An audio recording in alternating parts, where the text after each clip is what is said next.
Hello and welcome back to this amazing platform of Physics वाला. My name is Tahir, your host, दोस्त and your mathematics mentor. तो चलिए आगे finally हम लेकर एक बिंदास सी सीरीज यानी कि sir gun shots for class 10। अरे बेटा सबसे पहले मैं आपको बता दूं, अगर आपने पूरे साल क्लास 10 का मैथ्स कुछ भी नहीं पढ़ रखा, अरे सर मैंने तो पूरा क्लास 10 का मैथ्स अच्छे से पढ़ रखा है, तो मैं रिकमेंड करूंगा आप सब लोगों के लिए ये वीडियो देखनी बहुत जरूरी है। अगर तुमने कुछ नहीं पढ़ा तो सारे कॉन्सेप्ट्स क्लियर हो जाएंगे, और अगर तुमने सब कुछ पढ़ लिया तो एक बेहतरीन सा रिवीजन तुम्हें मैं इस चैप्टर का बेटा करा दूंगा। सबसे इंपॉर्टेंट बात, हर एक वीडियो लेक्चर जो कवर करेगा तुम्हारे जेके बोस का सारा इंपॉर्टेंट मटेरियल, जिसके अंदर सारे इंपॉर्टेंट कॉन्सेप्ट्स के ऊपर बात करने जा रहा हूं मैं। हर एक प्रॉपर कॉन्सेप्ट और हर कोई इंपॉर्टेंट क्वेश्चन इस चैप्टर का इस एक गन शॉट के अंदर मैं तुम्हें प्रोवाइड करने वाला हूं। तो इसके बाद तुम्हें कहीं पे भी कुछ देखने की जरूरत नहीं पड़ेगी जब तुम बात कर रहे हो जेके बोस के अपकमिंग एग्जाम्स के बारे में। तो चलिए बिना देरी किए करते हैं आज के इस चैप्टर की एक बिंदास सी शुरुआत। सर इस चैप्टर के नोट्स कहां मिलेंगे? तो बेटा इस चैप्टर के नोट्स तुझे मिलेंगे फिजिक्स वाला की ऐप पे। आपने फिजिक्स वाला की ऐप पे जाना है, वहां एनरोल करना है जेके बोस क्लास 10 फ्री बैच के अंदर, और जैसे ही आप एनरोल हो जाते हैं तो आपको एक्सेस मिल जाएगी सारे सब्जेक्ट्स के वन शॉट्स के नोट्स आपको यहां से मिल सकता है। तो बिना किसी देरी के करते हैं आज के इस चैप्टर की शुरुआत। तो भैया ठाकुर जी आ गए हैं फाइनल सॉल्यूशन देने आपको आपके एग्जाम्स के लिए। तो सबसे इंपॉर्टेंट बात, चैप्टर नंबर 1, चैप्टर का नाम रहेगा रियल नंबर्स। एक क्विक रिवीजन और हर कोई important concept with important questions. चलिए शुरुआत करता हूं। सर जी इस चैप्टर की शुरुआत में मैं आपको बता दूं कि इस लेक्चर के अंदर हम इस बेहतरीन सी इंट्रोडक्शन करेंगे भैया, उसके बाद नंबर सिस्टम को क्विकली से रिवाइज कर देंगे, उसके बाद fundamental of theorem of arithmetic पढ़ेंगे, देन इरेशनल नंबर्स पढ़ेंगे, उसके बाद इनके प्रूफ्स देखेंगे, और इस चैप्टर के सारे वो इंपॉर्टेंट क्वेश्चन जिसके प्रोबेबिलिटी 90% है तुम्हारे एग्जाम में आने की, सारे वो क्वेश्चन। चलिए शुरुआत करते हैं आज के इस लेक्चर की। चैप्टर का नाम एज यूजुअल रहेगा रियल नंबर्स। बेटा सबसे इंपॉर्टेंट बात है, नंबर सिस्टम बनता है डिफरेंट नंबर्स की कॉम्बिनेशन से। ठीक है बेटा, दुनिया को जब नंबर्स के बारे में कुछ भी नहीं पता था तो कुछ सिंबल्स का यूज किया गया। ऐसे जो डेसिमल नंबर सिस्टम हम यूज कर रहे हैं, उस डेसिमल नंबर सिस्टम के अंदर बेटा कुछ सिंबल्स का यूज किया गया है। ये कुछ सिंबल्स है बेटा जिनका हम यूज करते हैं, ये सिंबल्स हैं जिनका बेटा हम यूज करके आपका डेसिमल नंबर सिस्टम जो है बेस 10 का बनता है। समझ गए बात? तो यहां से इस चीज का आप अच्छे से ध्यान रखिएगा कि इन नंबर्स का यूज करके डिफरेंट तरह के नंबर्स को क्रिएट किया गया। बेटा सबसे पहले बोला गया नेचुरल नंबर्स कौन से होते हैं सर जी? जो 1 से स्टार्ट होंगे और इंफिनिटी तक जाएंगे। उसके बाद भैया होल नंबर की बात आई तो लोगों ने कहा 0 से स्टार्ट होंगे, सारे नेचुरल नंबर इसमें इंक्लूड होंगे और इंफिनिटी तक चलेंगे। सर इंटीजर्स की बात आई तो इंटीजर्स बोले तो सर सारे नेगेटिव नंबर, सारे पॉजिटिव नंबर, और इनका कॉम्बिनेशन को अगर मैं एक सेट बोल दूं, ये पॉजिटिव इंफिनिटी तक चले गए, ये नेगेटिव इंफिनिटी तक चले गए, तो मतलब इस कॉम्बिनेशन को दुनिया ने इंटीजर्स का नाम दे दिया। उसके बाद भैया अपने पास आए रैशनल नंबर्स। हमने कहा सर रैशनल नंबर क्या होता है? हमने कहा P अपॉन Q, ऊपर इंटीजर नीचे इंटीजर, लेकिन डिनोमिनेटर वाले इंटीजर के बारे में बोला गया कि ये 0 के बराबर नहीं होना चाहिए। तो ये जो कॉम्बिनेशन बन के आई, ये कॉम्बिनेशन थी बेटा किसके बारे में? ये थी सर रैशनल नंबर्स के बारे में। अब दुनिया ने कहा अगर कोई चीज रैशनल है तो भैया कुछ ना कुछ इरेशनल भी होगा। इस इरेशनल के अंदर बेटा पाई आपके पास आता है, तो पाई अगर की बात करूं, इस तरह से ई की बात करूं, मैथमेटिक्स में हायर कॉन्सेप्ट्स में आप पढ़ेंगे। अरे भैया पाई के बारे में एक और चीज मशहूर है, it's 3.14159 dot dot dot dot dot. Sir एक तो ये नॉन टर्मिनेटिंग होगा और नॉन रिपीटिंग होगा। Non terminating non repeating decimal expansion जो होगी हमारे इरेशनल नंबर की होगी। जब बात आई रैशनल नंबर की, तो रैशनल नंबर के अंदर बेटा इसका जो डेसिमल एक्सपेंशन है, या तो बेटा वो टर्मिनेटिंग था, या मेरी जान वो अगर नॉन टर्मिनेटिंग था लेकिन बेटा रिपीटिंग था। Non terminating but repeating, non terminating non repeating, non terminating but repeating और रिकरिंग भी बोलेंगे। दो तरह के तरीके से दुनिया ने नंबर्स ऑफ इरेशनल और रैशनल नंबर्स को जाना। अरे सर ये जितने नंबर्स हमने पढ़े ये सारे रैशनल नंबर, अगर आप देखेंगे, देखिए natural number, whole number, integer, rational, ये सब के सब रैशनल नंबर है। एक कैटेगरी आई जिसमें पाई आया और एक और फॉर्म आया। अगर आपके रूट के अंदर, रूट के सिंबल के अंदर एक ऐसा वैल्यू आ सके जिसका रूट वूट कैंसिल ना हो, तो वो आपका हमेशा से इरेशनल नंबर हो जाएगा। हमने कहा बेटा अगर इस तरह के नंबर तुझे कहीं दिख गए तो उन नंबर्स को तुम इरेशनल बोलोगे। तो एक चीज तो कैटेगोरिकली क्लियर हो गई सर कि हमने जितने भी ये सारे नंबर्स अभी तक बचपन से लेके अभी तक पढ़े हैं, ये सब के सब नंबर बेटा एक कलेक्शन बनाते हैं और उस कलेक्शन को बेटा हम रियल नंबर्स का नाम देते हैं। मतलब सर मैंने आज तक जितने नंबर्स के बारे में पढ़ा है वो सब के सब रियल नंबर्स। अरे रियल नंबर्स के बारे में अगर मोटा मोटा बात की जाए तो बेटा रियल नंबर बोले तो वो नंबर या तो हम बोलेंगे आपका रैशनल प्लस इरेशनल नंबर बेटा, सिंपल सी बात। या तो रियल नंबर को आप सिंपली बोल सकते हो बेटा कुछ ऐसे नंबर जिन्हें हम रिप्रेजेंट कर सके on number line, on number line. ऐसे नंबर्स जिन्हें हम रिप्रेजेंट कर सकते हैं on number line, they are also called as real numbers. अब इन रियल नंबर पे डिफरेंट तरह के ऑपरेशंस हम करने जा रहे हैं जिससे आपके क्लास 10 का पहला चैप्टर बनता है जिसका नाम रखा गया बेटा रियल नंबर। अब इस रियल नंबर के अंदर सबसे पहले एक इंपॉर्टेंट कॉन्सेप्ट के बारे में बात करते हैं। बात रहेगी बेटा बहुत सिंपल और बात रहेगी अपने पास सबसे पहले इन दो पार्टिकुलर नंबर्स के बारे में। सर जी नंबर्स कौन कौन से रहेंगे? हमने कहा बेटा नंबर्स रहेंगे, नंबर्स रहेंगे प्राइम नंबर्स, प्राइम नंबर्स और बेटा कंपोजिट नंबर्स के बारे में, कंपोजिट नंबर्स के बारे में।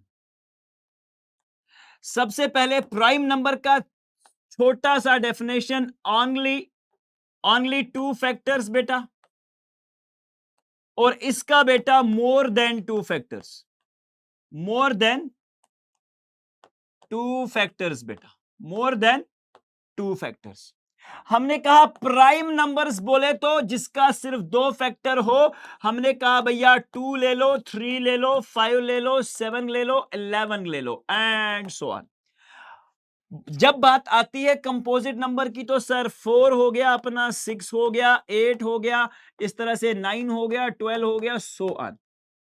अब यहां से दो मोटी मोटी बातें हमें याद रखने की जरूरत है कि सर ये जो दो नंबर्स हैं, 2 is the only even prime number, only even prime number, ठीक है बेटा।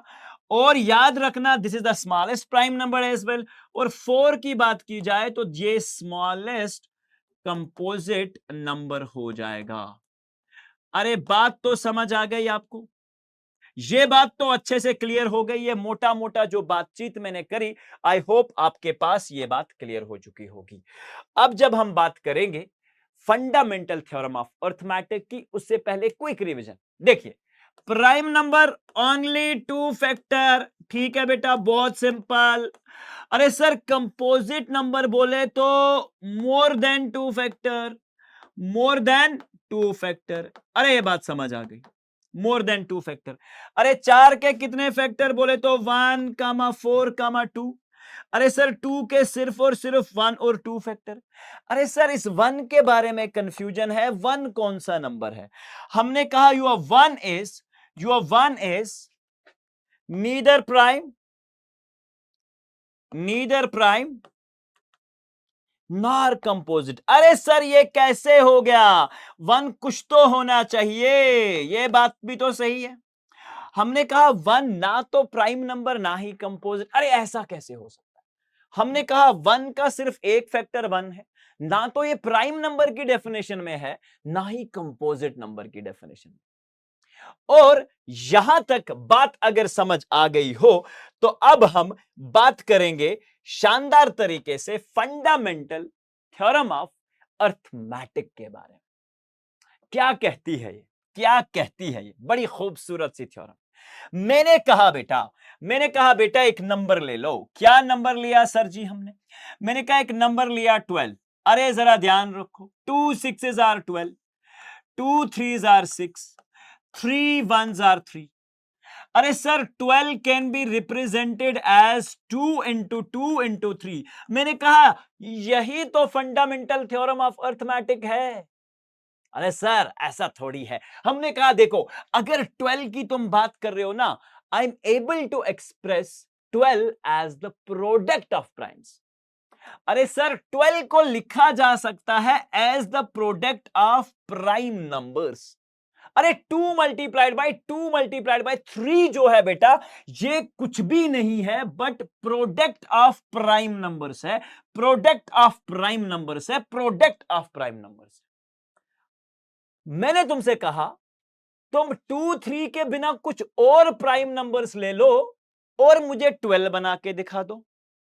2 और 3 के बिना कोई और प्राइम नंबर ले लो जिससे मुझे 12 बनेगा क्या? नहीं बनेगा।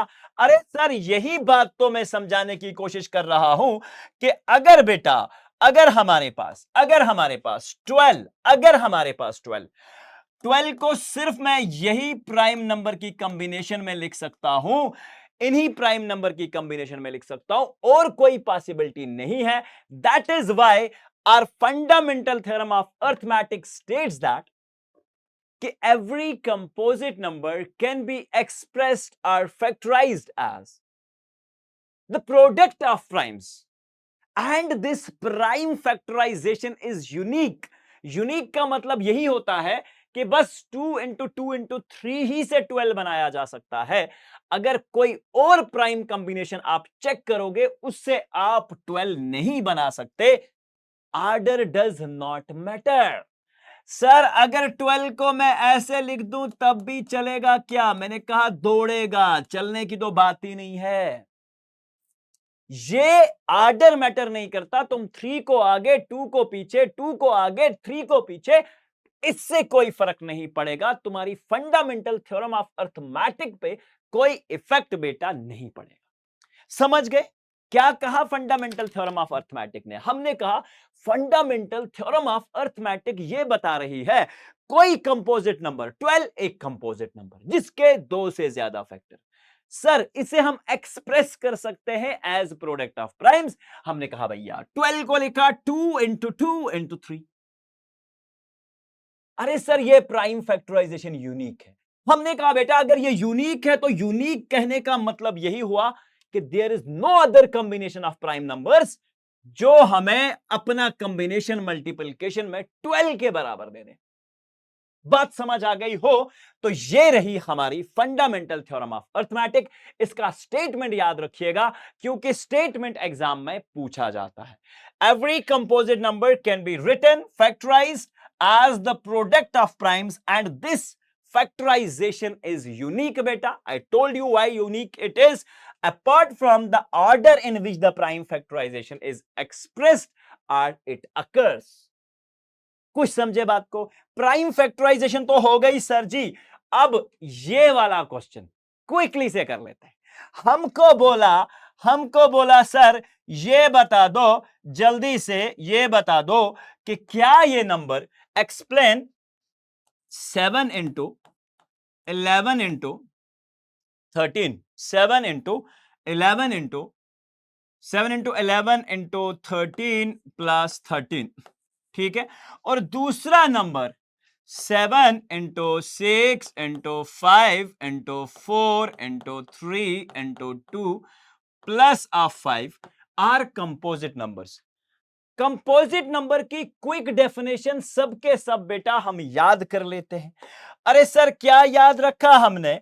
मैंने कहा बेटा एक चीज याद रख लो, कंपोजिट नंबर के दो से ज्यादा फैक्टर होंगे। अरे बेटा अगर 7 into 11 into 13 + 13 की बात की जाए तो इसको मैं कुछ ऐसे नहीं लिख सकता क्या? मैंने कहा देखो यहां से यहां एक कॉम्बिनेशन, ये एक नंबर मल्टीप्लिकेशन में और ये दूसरा। अरे इन दो नंबर में अगर यहां 13 को मल्टीप्लाई 1 से कर दूं तो बात एक ही है। 7 into 11 into 13 एक पार्ट है, इसमें से 13 कॉमन लिया जा सकता है, अंदर बचेगा बेटा 7 into 11। ठीक है मेरी जान, प्लस इसमें से भी 13 लोगे तो 1 बचा बेटा। ठीक है, इसमें से भी 13 लोगे तो अंदर कितना बचा? 1। अरे सर 13 इंटू 7 11 आर बेटा 77 प्लस ऑफ 1 अगर बात करें तो 13 into 78। मैंने कहा एक काम करो, सबसे पहले देख लो 13 into 78 तो दो फैक्टर हो गए इस नंबर के। उसके बाद सर एक बात बताइए, क्या 1 एक कॉमन फैक्टर होगा इन दोनों नंबर्स का? देखो 13 into 78 into 1। अरे जरा मुझे बताइए, हमने देखा कि हमारे पास कॉम्बिनेशन मोर देन 2 फैक्टर्स की आ रही है, मोर देन 2 फैक्टर्स। देयरफॉर हम क्या लिखेंगे बेटा? Therefore we will be able to write कि हमारा ये जो नंबर है, क्या था number? 7 into 11 into 13 + 13 is nothing but a composite number. अरे समझ गए बात को? ये एक कंपोजिट नंबर है। ठीक है मेरी जान, और सेम ये वाला क्वेश्चन आप सबके लिए होमवर्क है, इसका सेकंड पार्ट करके जाना। ये क्वेश्चन एग्जाम में बेटा जरूर आता है। यहां स्टेप क्या रहेंगे सर? 7 तो ऐसे ही रहेगा, ठीक है, इंटू 6 ऐसे ही, इंटू 5। ध्यान रखो क्या चीज तुम्हें कॉमन मिल रही है सर? 5। हमने कहा 5 की जगह अब क्या बचा तुम्हारे पास? 7 into 6 into 4 into 3 into 2।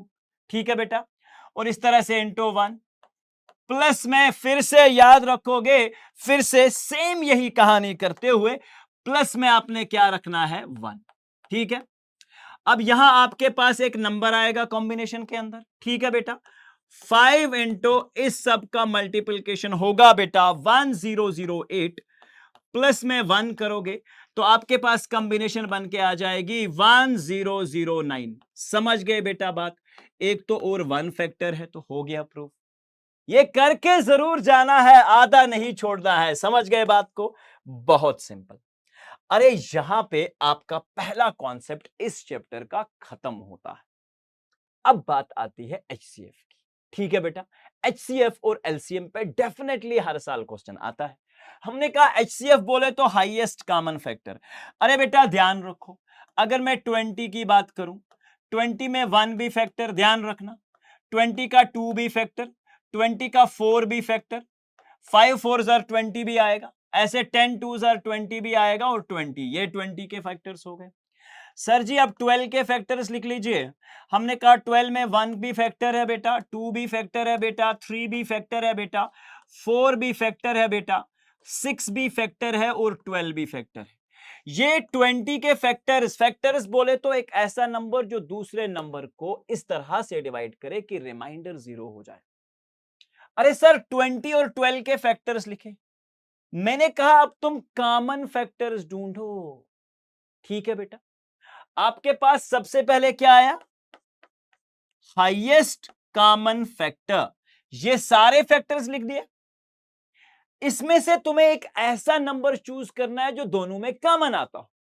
Sir 1 दोनों में कॉमन है, सर 2 भी दोनों में कॉमन है, सर अगर बात की जाए 3 नहीं है, 4 दोनों में कॉमन है, सर 4 भी कॉमन है, सर 5 यहां नहीं है, 10 सर नीचे नहीं है, 12 की बात की जाए तो सर 20 यहां पे भी नहीं है। ठीक है बेटा, एक नंबर मुझे मिल रहा है, इन 3 नंबर मुझे ऐसे मिले जो 2 इसमें कॉमन है, लेकिन इन कॉमन के अंदर तुम्हें हाईएस्ट वैल्यू लेना है। तो आप देखोगे 1 2 और 4 में सबसे हाईएस्ट वैल्यू कौन सा है? सर 4। तो बेटा एचसीएफ बोले तो किसके बराबर? 4। HCF बोले तो किसके बराबर? 4. The HCF of two or more numbers is the largest positive integer that divides each of the integer. बहुत सिंपल कहानी से आपको इसका डेफिनेशन भी याद हो गया, कॉन्सेप्ट भी समझ आ गया. अरे बेटा नेक्स्ट कॉन्सेप्ट आएगा एलसीएम. सबसे पहले समझते हैं एलसीएम क्या होगा. हमने कहा तुम एक काम करो बेटा, 6 और 12 के मल्टीपल्स लिखो. मल्टीपल्स बोले तो जो 6 के टेबल में वैल्यूज आते हैं. 6 का टेबल तो पढ़ा होगा तुम लोगों ने. 6 के टेबल में कौन कौन से वैल्यूज आते हैं सर? 6 आता है सर, 12 आता है सर, 18 आता है सर, 24 आता है सर, 30 आता है सर, 36 आता है. जैसे 6 1 jar 6, 2 jar 12, 3 jar 18, 4 jar 24, 5 jar 36, 6 jar 36. समझ गए बात को? अरे सर 12 बोले तो हमने कहा 12 के फैक्टर्स लिखो बेटा. 12 1 जार 12, 12 2 जार 24, 12 3 जार बेटा 36, 12 4 जार 48, 12 5 जार 60. अरे सर आपने 12 के भी मल्टीपल्स लिख दिए. ठीक है बेटा, ये दोनों 6 और 12 के मल्टीपल्स हैं. समझ गए बेटा? These are the multiples. अब इसमें पूछा गया, फिर से कॉमन देखना है, फिर से कॉमन. मैंने कहा तुमसे पूछा बेटा एलसीएम, एचसीएम क्यों नहीं पूछा? ऐसा नहीं हो सकता बेटा. मल्टीपल्स तो इनफाइनाइट होते हैं. ठीक है बेटा, मल्टीपल्स तो इनफाइनाइट होते हैं, तो हम बड़ा वैल्यू तो पॉसिबल नहीं है. 6 और 12 के टेबल तुम लिखते जाओ, तुम्हें और भी बहुत सारे कॉमन वैल्यूज मिल सकते हैं. लेकिन इन 6 और 12 के अंदर लोवेस्ट कॉमन मल्टीपल क्या है? तो हमने देखा सर इसके अंदर 12 भी आ रहा है, इसके अंदर 12 भी आ रहा है. तो हमने कहा बेटा 12 is the lowest value that is common for both 6 and 12. समझ गए बात? एलसीएम तुम्हें पता चल गया. मैंने कहा एक काम करो बेटा, जरा एक काम करो, ध्यान रखो, एचसीएफ को एलसीएम से मल्टीप्लाई करो और अपने जो दो नंबर हमने दिए थे उन दो नंबर को बेटा, उन दो नंबर को, अब यहां पे एक चीज का ध्यान रखते हुए, अब एलसीएम तुम्हें पता चल गया, लेकिन सर हमें यहां एलसीएम और एचसीएफ एक और तरीके से निकालना है. एंड दैट तरीका इज कॉल्ड एज, क्या बोलेंगे भैया? इस तरीके को हम क्या बोलेंगे? याद रखना, by the help of prime factorization. ठीक है मेरी जान? अरे सर प्राइम फैक्टराइजेशन बोले तो मैंने कहा ध्यान रख, अगर मैं 6 की प्राइम फैक्टराइजेशन करूं तो 6 तुम कुछ ऐसा नहीं लिख सकते क्या? 6 तुम कुछ ऐसा नहीं लिख सकते क्या सर? ध्यान रखना, 2 3 जार 6 है ना बेटा, इस तरह से 3 1 जार 3. तो सर 6 को हम लिख सकते हैं 2 into 3, है ना बेटा? अरे इसके बाद अगर तुम 12 की बात करोगे तो 12 का प्राइम फैक्टराइजेशन 2 6 जार 12, 2 3 जार 6 एंड देन 3 1 जार 3. तो सर 12 को लिखा जा सकता है 2 मल्टीप्लाइड बाय 2 मल्टीप्लाइड बाय 3. हमने कहा ध्यान रखो 6 इज इक्वल टू 2 into 3, इसका पावर 1, इसका पावर 1. सर आपके पास 12 बोले तो बराबर 2 का पावर स्क्वायर इंटू 3. ध्यान रखना, सेम यही कहानी बताने जा रहा हूं. मैंने कहा जब तुम्हें एचसीएफ निकालना हो, product of the smallest power of the common factors. अरे कॉमन आपके पास क्या निकल के आ रहा है? 3 इसमें भी है, इसमें भी है, इसमें भी है, इसमें भी है. अगर तुम बेटा इसके एचसीएफ की बात करोगे तो दोनों जगह तुम्हें लोवेस्ट पावर चेक करना है. 2 का एक पावर तो 2, एक पावर 1, तो आपने 2 रेज़्ड टू पावर 1 लिखा. मल्टीप्लाइड बाय 3 का लोवेस्ट पावर क्या है बेटा? 1 है, तो 3 into 1. तो सर इनका हाईएस्ट कॉमन फैक्टर 12 और 6 का 6 आ रहा है. हमने कहा एलसीएम, एलसीएम बोले तो प्रोडक्ट ऑफ ग्रेटेस्ट पावर होगा. LCM product of greatest power. 2 का ग्रेटेस्ट पावर क्या है बेटा? 2 स्क्वायर. और 3 का तो ग्रेटेस्ट पावर यहां पे भी 1, यहां पे भी 1, तो एक पावर ले लो, है ना बेटा? एलसीएम बोले तो सर 2 2 जार 4, 4 3 जार बेटा 12. अब ध्यान रखोगे, अगर तुम एचसीएफ और एलसीएम को, याद रखो एचसीएफ इंटू LCM करोगे तो वो हमेशा बेटा प्रोडक्ट ऑफ टू नंबर्स के बराबर आएगा। अरे सर HCF और LCM की बात कर रहे हो, HCF का मतलब 6, LCM कितना निकला बेटा 12, और हमारे पास दो नंबर भी 6 और 12 ही हैं। क्या इनका प्रोडक्ट आपस में बराबर होगा? यस सर, डेफिनेटली बराबर होगा। तो इससे एक रिलेशन हमारे जहन में आती है कि जब भी तुम किसी दो नंबर का LCM और HCF निकालोगे तो हमेशा उनका प्रोडक्ट दो नंबर्स का बराबर आएगा। अरे बात फिक्स हो चुकी हो तो आगे बढ़ सकते हैं? अरे सर बिल्कुल। चलिए तो शुरुआत करते हैं कुछ और क्वेश्चन सी, कुछ और वेरिफिकेशंस की, जिससे बातें और भी आसान हो जाएंगी। Find the HCF of 26 and 91। देखो बेटा 26 को कैसे लिखेंगे सर?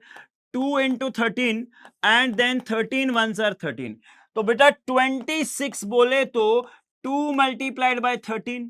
अरे सर 91 की प्राइम फैक्टराइजेशन करेंगे तो याद रखेंगे ये किससे डिवाइड हो रहा है? 7 से होगा। 7 1s are and 7 3s are। ठीक है बेटा, तो आपके पास अगर मैं 91 की बात करूं तो बेटा ये 7 into 13 आता है।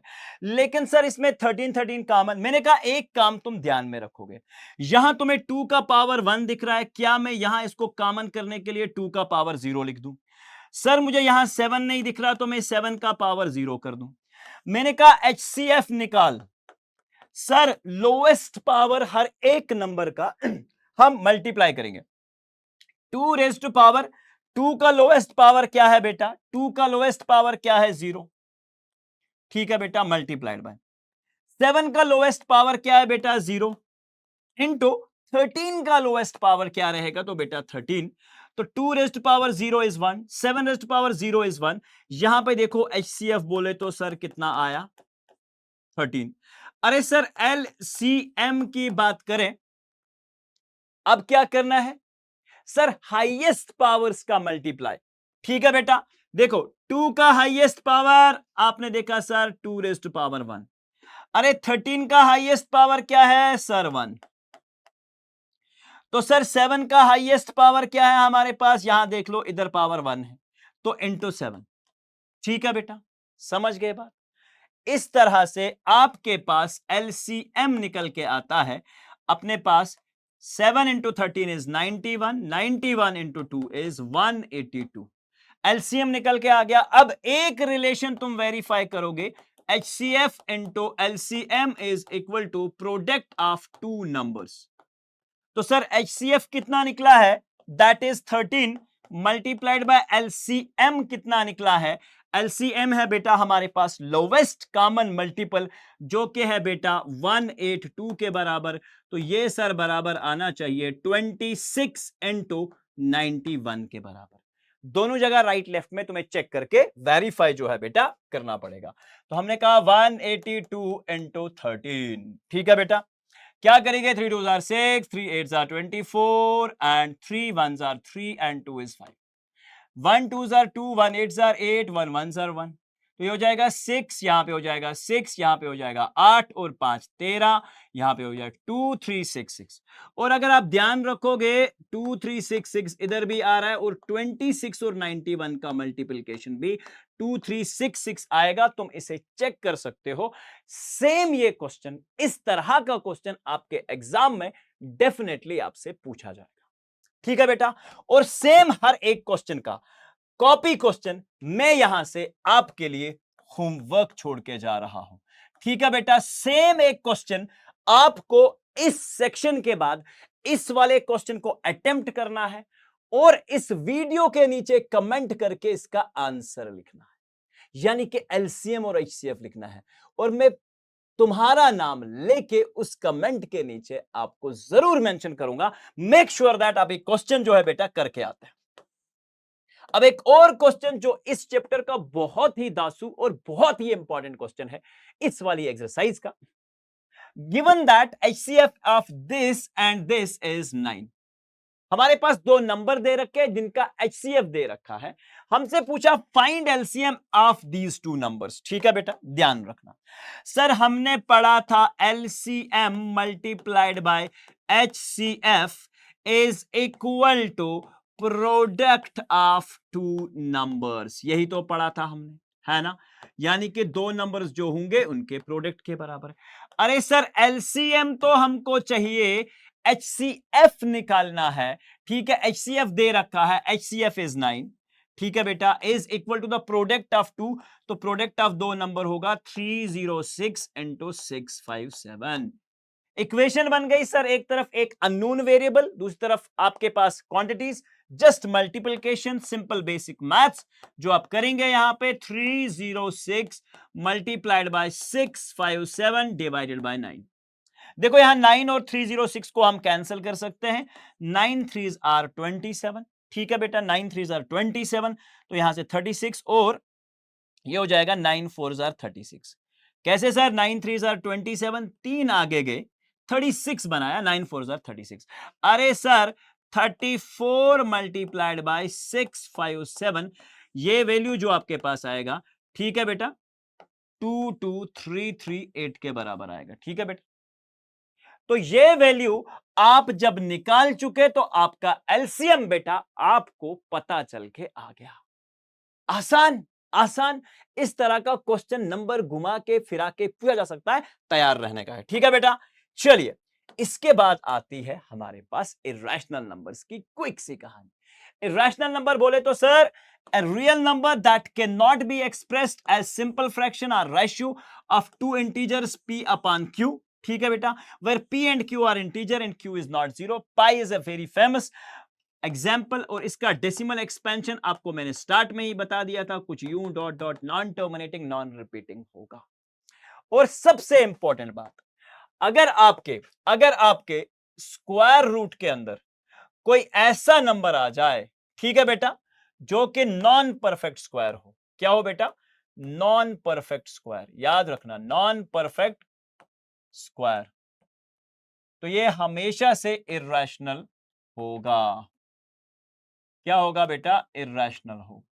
और इस तरह से अगर तुम्हारे क्यूब रूट के अंदर नॉन परफेक्ट क्यूब आ जाए, नॉन परफेक्ट क्यूब आ जाए, ठीक है बेटा, तो जब तक ना आप रूट को हटा सको, अगर एक आप सिंपल याद रखेंगे, सिंपल,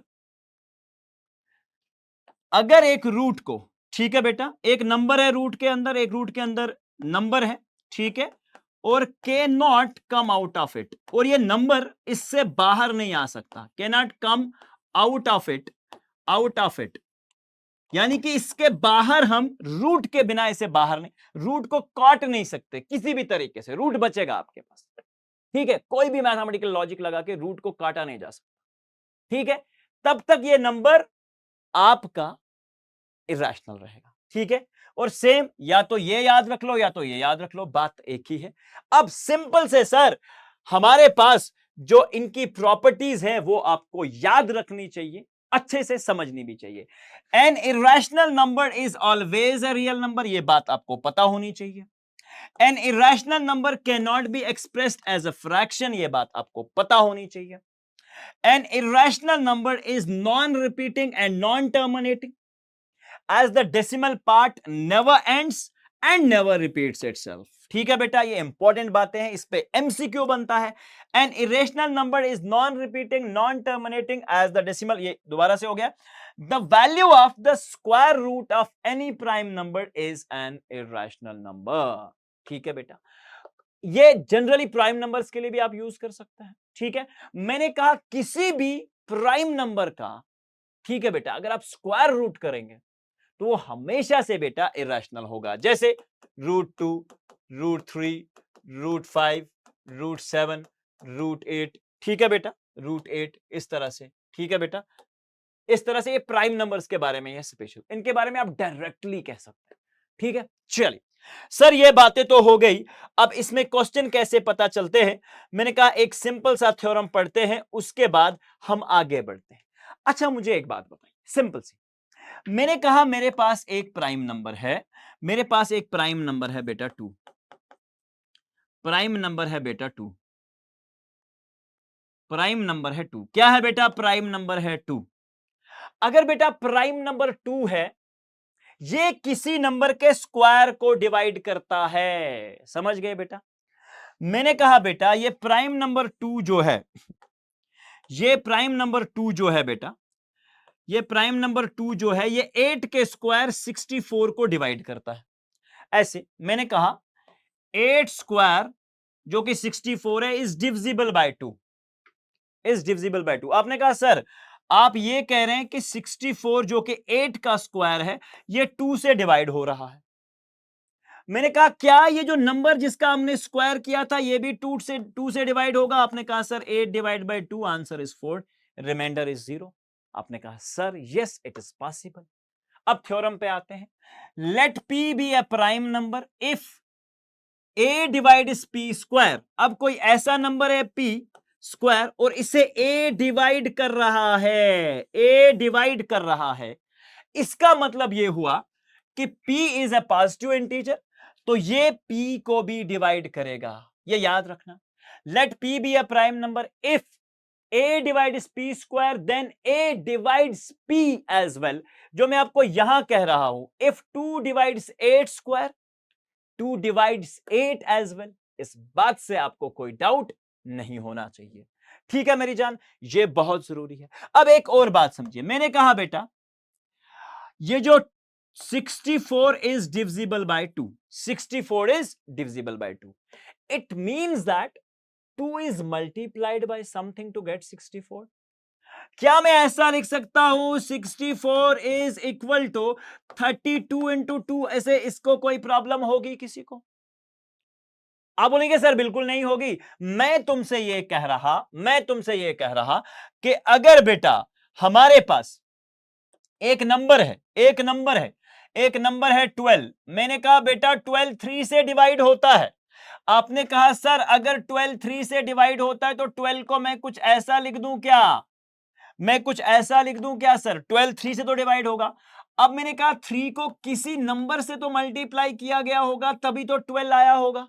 अरे बात सर सिंपल है, मैंने कहा p square divides 2, it means that p is divisible by 2। Can I write the same p as कि सर p बराबर होगा 2c के? मतलब सर अगर p को 2 डिवाइड करेगा तो 2 को किसी नंबर से मल्टीप्लाई करके ही p आ सकता है। समझ के बाद क्या बोला? अरे 12 को 3 डिवाइड करेगा, इसका मतलब 3 को किसी से मल्टीप्लाई किया होगा तभी तो 12 आएगा। मैंने कहा p स्क्वायर अगर 2 को डिवाइड कर रहा है, p स्क्वायर से अगर 2 हम इजीली 2 के थ्रू हम p स्क्वायर को डिवाइड कर सकते हैं, तो p को भी 2 से डिवाइड किया जा सकता है। लेकिन मैंने सेम बात यहां रखी, अगर तुम p को 2 से डिवाइड कर रहे हो इसका मतलब यह हुआ 2 को तुम किसी चीज से मल्टीप्लाई करोगे तभी तो बेसिकली p आया होगा। तो यहां p बराबर सर 2c के, p बराबर सर 2c के। समझ गए बात को? p बराबर सर 2c के, ठीक है बेटा, p बराबर सर 2c के। अरे सर जी एक बात तो हमें बिल्कुल क्लियर हो गई है। हमने कहा एक क्वेश्चन ले लेते हैं स्टेप वाइज, और याद रखना √2 अगर एग्जाम में √2 के लिए दिखा रहा हूं, यहीं से बता के जा रहा हूं, या तो √2 बेटा, या तो √3, या तो √5, या तो √7 एग्जाम में आते हैं, ठीक है। अब इसमें से अगर तुम्हें एक भी आ जाए तो तुम्हारे बल्ले बल्ले हो जाएंगे, आराम से समझ आ जाएगा। How will you prove that कि √2 इज इरेशनल? अरे सर हमको तो अभी पता है रूट के अंदर आ रहा है, ये तो इरेशनल है। मैंने कहा प्रूव कैसे करोगे, यही तो मसला है। अरे सर एक काम करते हैं, इसको हम एक अलग तरीके से प्रूव करते हैं। हम कहते हैं assume √2 be a rational number. अरे अगर √2 को रैशनल प्रूव करना है तो मैंने रैशनल ले लिया, अगर ये रैशनल ही नहीं निकला तो इसका मतलब इरेशनल होगा, इसी को तो कॉन्ट्राडिक्शन कहते हैं। Sir assume that √2 is a rational number. अरे भैया अगर √2 रैशनल है तो क्या मैं बोलूंगा कि √2 सर p/q की फॉर्म में होगा, और p/q जो है बेटा को प्राइम होंगे। अरे सर ये को प्राइम क्या होता? हमने कहा एक चीज का ध्यान रखो, को प्राइम बोले तो ऐसे नंबर जिनका only one as a common factor हो, only one, having only one as a common factor, यानी कि वन के बिना इसके बीच में कोई कॉमन फैक्टर नहीं होगा। अरे समझ लो, अगर ये 20 है और बेटा ये 3 है, ध्यान रखो 20 के फैक्टर्स लिख दिए भैया, 1 2 4 5 10 20। 3 के फैक्टर सर 3 और 1। अरे सर मुझे ऐसा फील हो रहा है कि इसमें सिर्फ 1 एज अ कॉमन फैक्टर है, तो 20 और 3 जो है ये अपन के को प्राइम नंबर्स हो सकते, यानी कि 1 के बिना कोई कॉमन चीज इसके अंदर नहीं है। ध्यान रखना अब बहुत अच्छे से, हमने क्या कहा, हमने एज्यूम करा √2 को कि ये भैया रैशनल है, और अगर रैशनल है तो p बाई क्यू की फॉर्म में होगा, जहां p बाई क्यू को प्राइम है।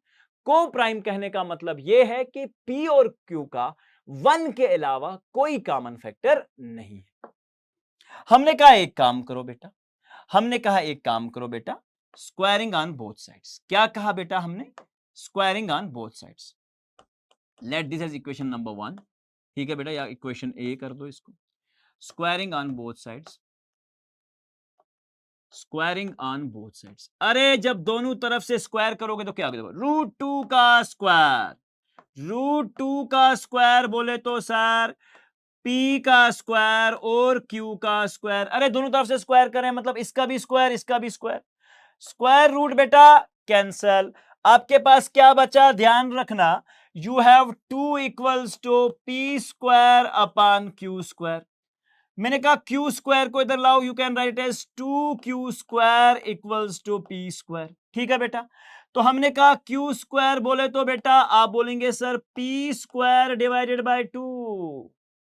इस 2 को बेटा इधर लाया। अभी मैंने क्या समझाया था लास्ट स्लाइड पे, अगर 2p स्क्वायर को डिवाइड कर रहा है, अगर 2p स्क्वायर को डिवाइड कर रहा है, it means that let's say from first I can write कि भैया p 2 डिवाइड्स p। मैंने अभी बताया अगर कोई प्राइम नंबर किसी भी दूसरे नंबर के स्क्वायर को डिवाइड कर रहा है तो इसका मतलब यह हुआ कि वो उस नंबर को भी डिवाइड करेगा। अगर 2p स्क्वायर को डिवाइड कर रहा है तो 2 divides p also. Can now I write p as 2 multiplied by c। किसी को कोई डाउट? अरे अगर 2 डिवाइड कर रहा है p को तो 2 किसी ना किसी नंबर से मल्टीप्लाई हुआ होगा, तभी तो मेरा p आया होगा। अरे यही जो c है, मैं कह रहा हूं वो नंबर है जिससे 2 मल्टीप्लाई हुआ होगा। अरे sir p equals to 2। Now keep this as equation number 1 बेटा, keep this as equation number 1। Now using value of p n1। p किसके बराबर सर, ध्यान रखो, q square is equal to p किसके बराबर है सर, p निकला sir 2c के बराबर। मैंने कहा ध्यान रखो 2c p की जगह लिखा है, यहां पे ये p स्क्वायर था, इसकी जगह 2c लिख दिया तो 2c का भी स्क्वायर हो गया। ठीक है बेटा, divided by 2। Sir ji q square बोले तो 2 2 जार 4 और c का स्क्वायर, डिनोमिनेटर में सर 2 आ जाएगा, डिनोमिनेटर में सर 2 आ जाएगा, डिनोमिनेटर में सर 2 आ जाएगा, डिनोमिनेटर में सर 2 आ जाएगा। ठीक है बेटा, डिनोमिनेटर में 2 आ जाएगा, तो यहां 2 आ गया सर, 2 2 जार 4, तो हमारे पास बचा q square equals to twice of c square. ठीक है बेटा, तो हमें एक चीज यहां से समझ आ गई, अगर मैं इस 2 को यहां डिवाइड कर दूं तो आई एम गेटिंग कि भैया c square is equal to q square by 2, और यहां अगर q स्क्वायर को 2 डिवाइड कर रहा है it means 2 divides q, 2 divides q। ठीक है बेटा, 2 डिवाइड्स q।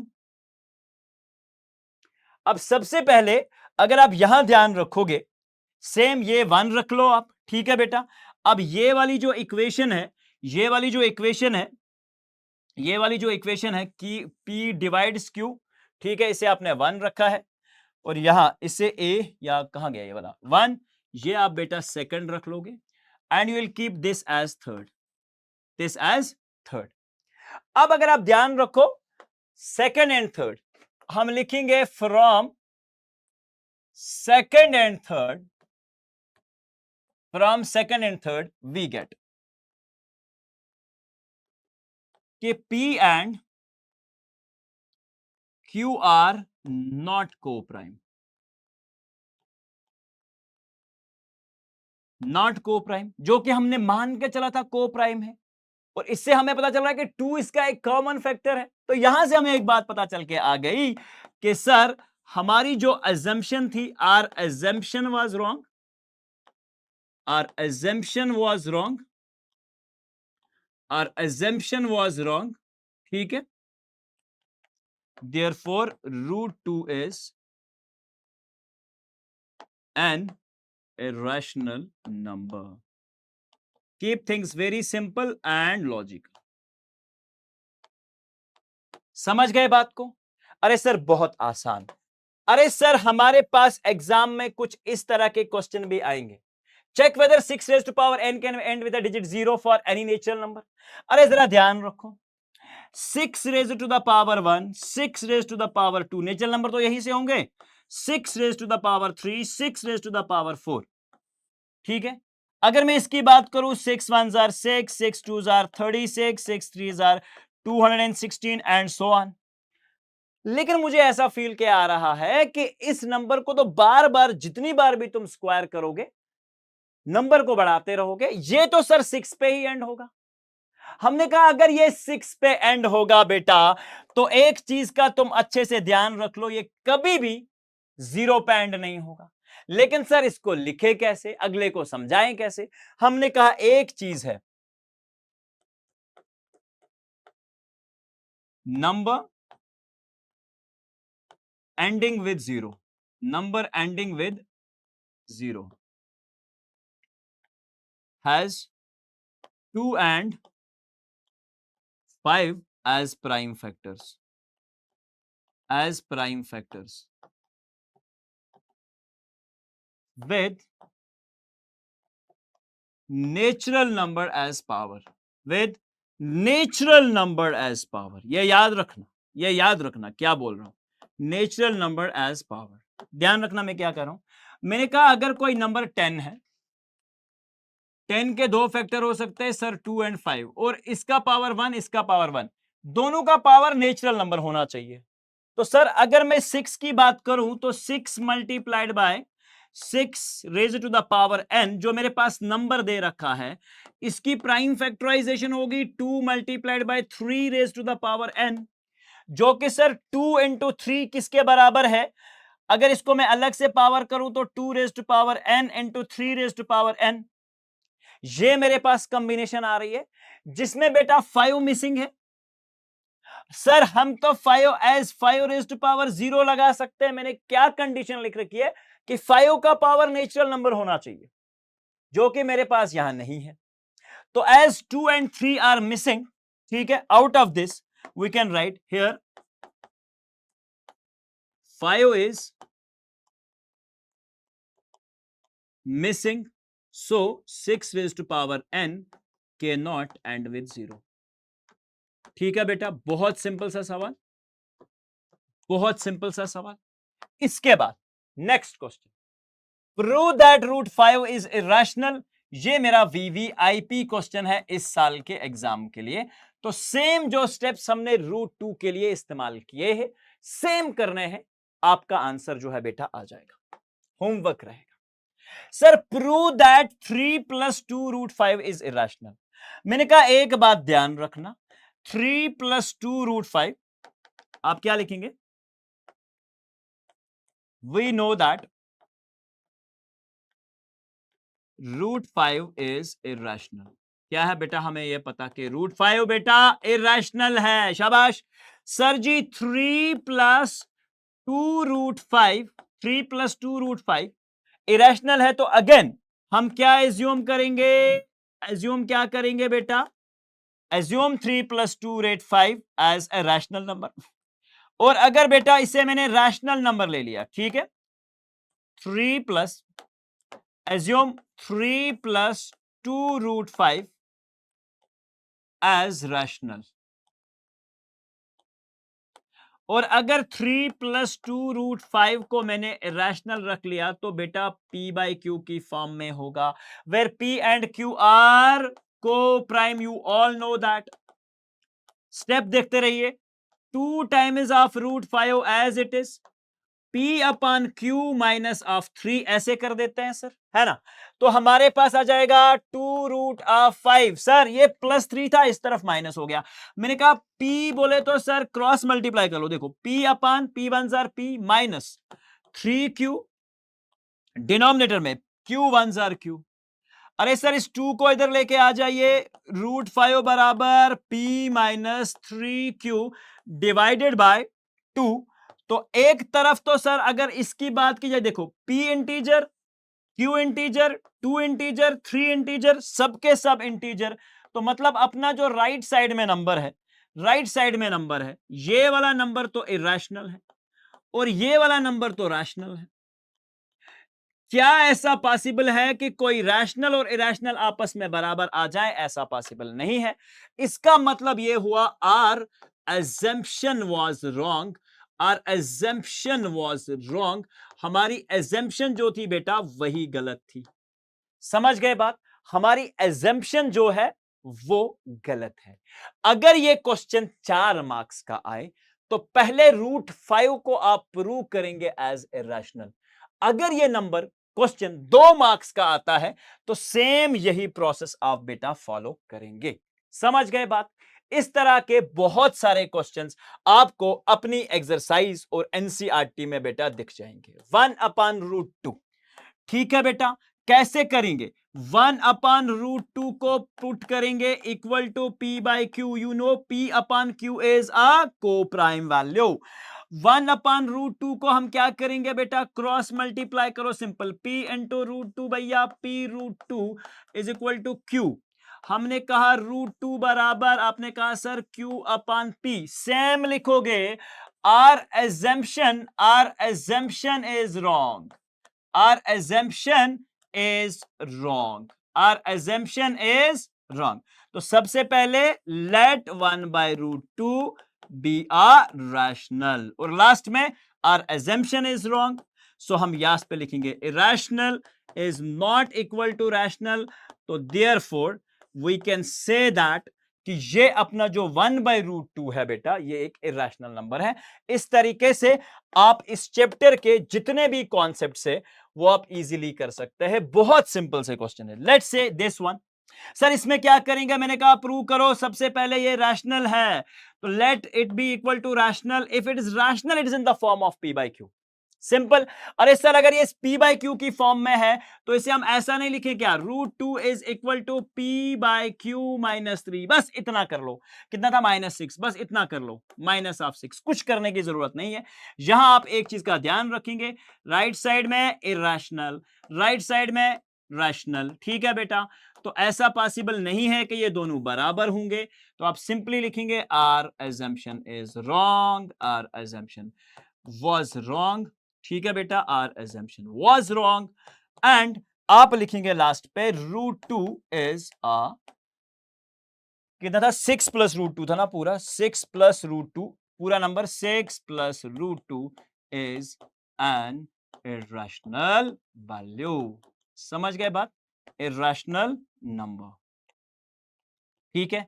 तो इस तरह से जितने भी क्वेश्चन मैंने आपको इस चैप्टर के अंदर बेटा पढ़ाए और इस चैप्टर के नोट्स में आपको जितने भी क्वेश्चन दिखेंगे उन्हें अपने एग्जाम में अच्छे से प्रिपेयर करके जाना। इन्हीं कॉन्सेप्ट्स के ऊपर से आपके एग्जाम में बेटा क्वेश्चन जो है आपको देखने को मिलेगा। तो हर एक तरह की अपडेट के लिए हमारे व्हाट्सएप चैनल और जेके बॉस वाला कम्युनिटी को ज्वाइन करना ना भूलिए, ठीक है बेटा। तो ये हमारा टेलीग्राम और व्हाट्सएप चैनल के 2 स्कैनर्स हैं जहां आप एग्जाम के रिलेटेड हर एक इंफॉर्मेशन पाएंगे, जहां हम हर वो इंपॉर्टेंट बात आपके साथ शेयर करेंगे जो आपको एग्जैक्टली इंपॉर्टेंट होगी तुम्हारे एग्जाम्स के लिए। हर एक अपडेट के लिए प्लीज इन 2 स्कैनर्स को ज्वाइन करके, स्कैन करके ऐप के अंदर आ जाइएगा, ठीक है बेटा। चलिए तो थैंक यू गुरुजी, मिलते हैं नेक्स्ट चैप्टर के अंदर। नेक्स्ट चैप्टर का नाम रहेगा बेटा पॉलिनोमियल्स, इंपॉर्टेंट कॉन्सेप्ट्स और important questions. Till then take care and god bless you all guys, take care, thank you.